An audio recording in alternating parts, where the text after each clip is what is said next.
Money plant की cutting अगर लगा रहे हैं और वो अच्छे से नहीं ग्रो कर रही है, तो आज मैं आपको 5 ऐसी टिप्स बताऊँगी, जिससे आपका मनी प्लांट बहुत तेज़ी से ग्रो होगा, बहुत ही ज़्यादा घना हो जाएगा और उसके पत्तों के साइज़ भी बड़े होंगे। तो अब आपकी मनी प्लांट कभी भी खराब नहीं होगी, उसकी ग्रोथ हमेशा अच्छी होगी। ये देखिए, ये अपडेट है उसका, जो मैंने कटिंग अभी आप लोगों के सामने दिखाई थी वीडियो में, उसका अपडेट है। देखिए प्लांट कितने अच्छे से ग्रो कर रहा है, पत्ते कितने चमकदार हैं, इसकी ग्रोथ, साइज़ सब कुछ बहुत ही अच्छा है। तो मनी प्लांट से रिलेटेड आज की ये वीडियो है, सारी इन्फॉर्मेशन बताने वाली हूँ। तो चलिए फिर देरी ना करते हुए वीडियो को स्टार्ट करते हैं। हेलो एवरीवन, कैसे हैं आप सब लोग। लव फॉर गार्डनिंग में आप लोगों का बहुत बहुत स्वागत है। तो जब भी वीडियो में मैं अपना ये वाला मनी प्लांट दिखाती हूँ, तो आप सभी का एक ही क्वेश्चन होता है, मैम आपके मनी प्लांट की ग्रोथ इतनी ज़्यादा कैसे है, ये इतना घना कैसे है, ये कैसे हुआ। तो फिर मैंने सोचा कि चलिए एक अलग से मैं नया मनी प्लांट लगाती हूँ, उसकी पूरी प्रॉपर ग्रोथ को रिकॉर्ड करती हूँ और मैंने क्या क्या प्रोसेस किए हैं वो सब भी मैं आप लोगों को दिखा पाऊँगी। तो इस वजह से मैंने ये नया एक वीडियो बनाया है और आगे भी इसकी क्या ग्रोथ होगी वो भी मैं आप लोगों के साथ शेयर करती रहूँगी। तो इसी मनी प्लांट की कुछ कटिंग मैंने काटी थी और उसके बाद फिर मैंने उसको अपने दूसरे गमले में लगाया है। तो आज मैं आपको पूरी इन्फॉर्मेशन दूंगी कि कैसे कैसे मैंने इसे ग्रो किया है और अभी इसकी क्या पोजीशन है। तो इसके लिए सबसे पहले देखिए, मैंने जो पॉट लिया है ये मिट्टी का है। मिट्टी का पॉट ज़्यादा सही रहता है, हालांकि मेरा मनी प्लांट जो पुराना वाला मैंने प्लास्टिक में लगाया है। पर अगर आप बिगनर हैं तो आप मिट्टी का पॉट इस्तेमाल करें ना, इससे क्या होता है कि जो ओवर वाटर की प्रॉब्लम होती है ना, वो कभी नहीं आती है।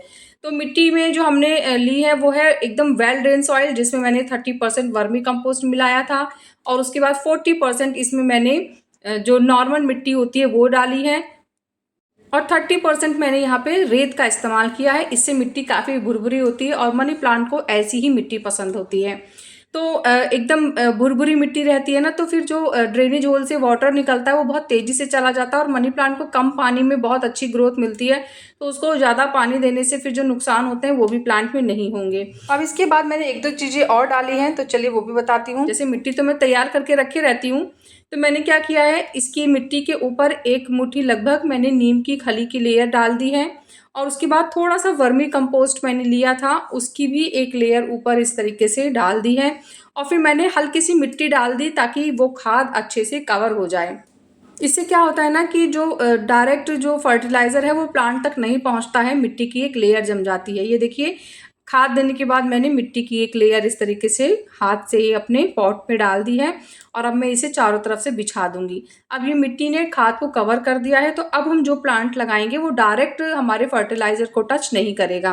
अब हमारा पॉट और हमारी मिट्टी दोनों तैयार है। अब हम यहाँ पे कटिंग्स लगाएंगे। तो अब मैंने जो मनी प्लांट अभी आपको वीडियो में दिखाया था उसी की कुछ कटिंग्स ले ली हैं। कटिंग में बस आपको ध्यान रखना है कि कटिंग में कोई इन्फेक्शन वगैरह ना हो, जैसे पत्ते जले हुए ना हो या फिर उसमें कोई जैसे सड़न हो ना हो, इस तरीके की ना हो। फ्रेश कटिंग हो जो एकदम साफ सुथरी हो और साथ साथ में उसमें कोई फंगस वगैरह ना लगा हो। तो इस तरीके की कटिंग लेनी है। ये देखिए, हमें क्या करना है, ये जो आप नोड देख रहे हैं ना, इस नोड के नीचे से कट करना है, क्योंकि ये जो नोड होती है यहीं से नई ग्रोथ निकलती है। तो जितनी भी मनी प्लांट्स की कटिंग आप ले सकते हैं, 2-3 जो भी आपको मिल जाए इजीली। अगर आपके पास नहीं है तो आप कहीं और से भी ला सकते हैं। बस मैंने जो दिखाया है इस हद तक आपको कटिंग चाहिए। अब ये देखिए, ये जो नोड एरिया है, इस नोड एरिया के नीचे से हम कट करेंगे। ये देखिए, आप चाहे तो एक पत्ता और उसके नीचे की नोड भी ले सकते हैं और अगर आप चाहते हैं कि भाई थोड़ा बूशी बने, घना बने, तो आप 2 पत्ते और फिर उसके बाद उसके नीचे की नोड लीजिए। तो इससे क्या होगा कि उन दोनों पत्तों से नई ग्रोथ निकलेगी। तो इससे प्लांट बहुत बूशी होगा। और एक कटिंग ना लगाएं कभी भी, कम से कम 5-6 कटिंग एक साथ लगाएं। देखिए, मैंने सारे पत्ते कट कर लिए हैं। अब मैं आपको तरीका बताती हूँ कि लगाना किस तरीके से। इससे फिर आपका मनी प्लांट ऐसा ही घना होगा जैसे मैंने अभी अपना पुराना वाला मनी प्लांट दिखाया है। तो जितने भी पत्ते हैं मैंने सही सही से तरीके से उन सबकी कटिंग कर ली है। अब मिट्टी के ऊपर से मैं ये सारे कटिंग को हटा ले रही हूँ। ये देखिए, मैंने साइड कर लिया है। अब एक एक करके हम जो कटिंग है उसको लगाएंगे। तो हमें देखिए क्या करना है, जो नोड एरिया होता है उसे मिट्टी के अंदर दबाना है इस तरीके से। ये देखिए, और गमले के किनारे ही रखना है, बीच में नहीं लाना है। फिर उसके बाद देखिए, मैंने दूसरी कटिंग ली है और इसको भी ऐसे ही मिट्टी के ऊपर रख दिया है। अभी हमें इसे दबाना नहीं है बहुत ज़्यादा, बस ऐसे रख के और हल्का सा प्रेस कर दीजिए ताकि वो ऊपर ना उभर जाए। और अगर आपकी कटिंग ऊपर उभर रही है तो जो जूड़ा पिन होता है ना, वो जूड़ा पिन लीजिए और बीच-बीच में प्रेस कर दीजिए, तो इससे क्या होगा कि वो वहीं पे सेट हो जाएगी। मेरी बहुत ईज़िली रुक जा रही है, तो इसलिए मैंने जूड़ा पिन नहीं लगाया है। आप चाहें तो कटिंग के ऊपर जूड़ा पिन लेके और मिट्टी के नीचे दबा देंगे, तो क्या होगा, कटिंग जहाँ आपने लगाई है वहीं पे रुकेगी, वो हिलेगी-डुलेगी नहीं।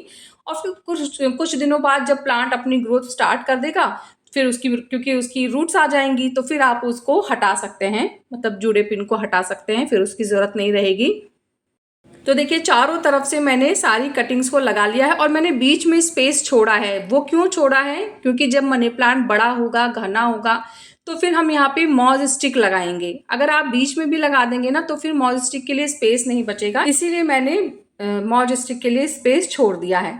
और चारों तरफ हमने लगाया है ना, तो अब जितनी भी हमने कटिंग्स लगाई हैं, सब में नई नई ग्रोथ आएगी। तो धीरे धीरे करके आप सोचिए ये प्लांट कितना ज़्यादा घना हो जाएगा। जब मैंने अपना मनी प्लांट लगाया था, उसको भी मैंने सेम इसी प्रोसेस से लगाया था, इसी वजह से आज वो इतना ज़्यादा घना है। इसके बाद अब हम इसमें थोड़ी सी मिट्टी लेंगे और उस मिट्टी को हल्का हल्का इनके ऊपर डाल देंगे, ताकि जो हमने स्टेम को मिट्टी में लगाया है वो थोड़ी सी मिट्टी से कवर हो जाए। और हम प्रेस करेंगे तो क्या होगा, वो फिर वापस से ऊपर आ जाएगी। और जब हम हल्की हल्की सी मिट्टी डाल देंगे तो वो बैठ जाएगा और अच्छे से सेट हो जाएगा पॉट के ऊपर। देखिए कुछ इस तरीके से मैंने अपनी कटिंग्स को लगा लिया है। अब मैं आपको 2-3 स्टेप और बताऊंगी कि हमें फॉलो क्या क्या चीज़ें करनी है। कटिंग्स को छांव वाली जगह पे रखें, इसके ऊपर धूप नहीं पड़नी चाहिए, नहीं तो बर्न हो जाएगी। ओवर वाटर नहीं देना है, इस चीज़ का ध्यान रखें। जब कटिंग लगेगी तब तो आप इसे अच्छे से पानी दे दीजिए।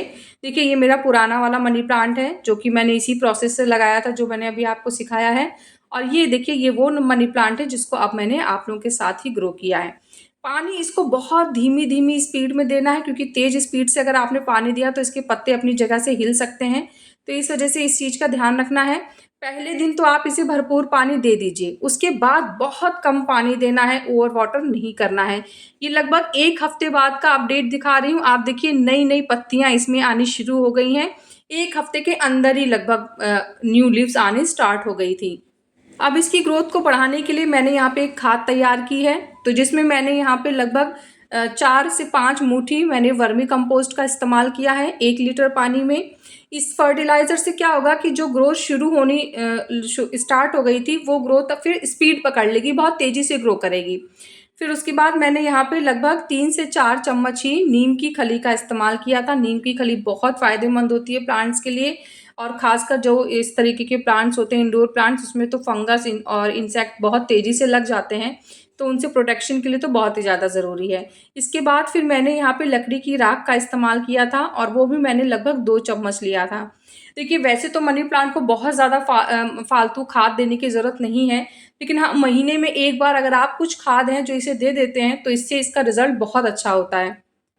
अब इनको अच्छे से मिक्स कर लें और उसके बाद 2 से 3 दिन तक ढक के किसी छांवदार जगह पे छोड़ दें। फिर उसके बाद 2-3 दिन बाद हम इस फर्टिलाइज़र का इस्तेमाल करेंगे। ये देखिए इस तरीके से ये खाद हमारी बन के तैयार हुई है। अब मैं इसको छाँव में रख दूँगी। धूप नहीं पड़नी चाहिए जब भी हम कोई लिक्विड फर्टिलाइज़र बनाते हैं, तो इस चीज़ का ध्यान रखें। अब इसके बाद 2 से 3 दिन बाद ये देखिए मैंने इसमें थोड़ा सा एप्सम सॉल्ट डाला है। एप्सम सॉल्ट डालने से क्या होता है ना कि पत्ते बहुत चमकदार होते हैं, ग्रोथ बहुत तेज़ हो जाती है, और बाकी जो फर्टिलाइज़र हमने डाले हैं उसका भी बहुत अच्छा रिजल्ट आता है। तो अब मैंने इसे अच्छे से मिक्स कर लिया है और मैंने इसमें कुछ नॉर्मल पानी भी ऐड किया है। यही फर्टिलाइज़र आपको महीने में 1 बार मनी प्लांट को दे देना है।